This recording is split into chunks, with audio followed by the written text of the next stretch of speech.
I saw President Putin in China.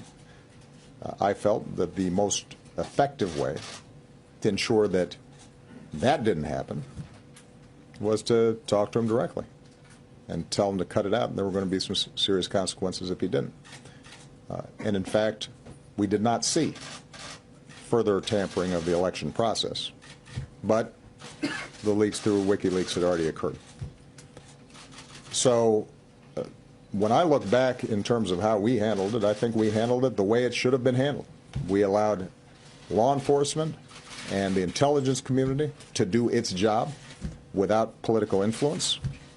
We briefed all relevant parties involved in terms of what was taking place.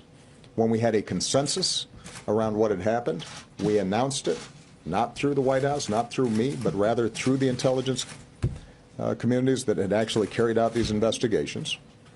And then we allowed you and the American public to make an assessment as to how to weigh that going into the election. And the truth is that there was nobody here who didn't have some sense of what kind of effect it might have.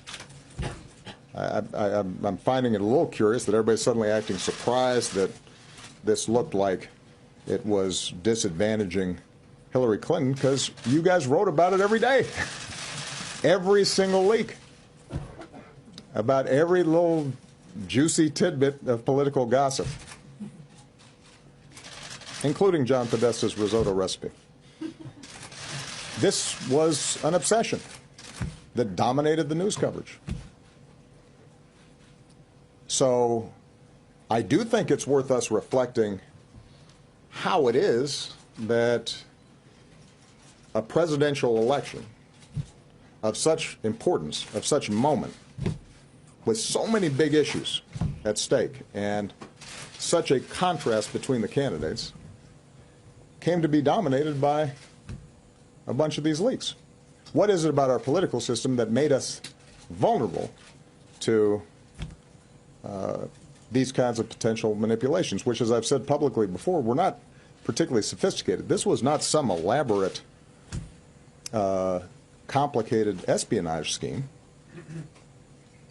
They hacked into some Democratic Party emails that contained pretty routine stuff, some of it embarrassing or uncomfortable, because I suspect that if any of us got our emails hacked into, there might be some things that we wouldn't want suddenly appearing on the front page of a newspaper or a telecast, even if there wasn't anything particularly illegal or controversial about it.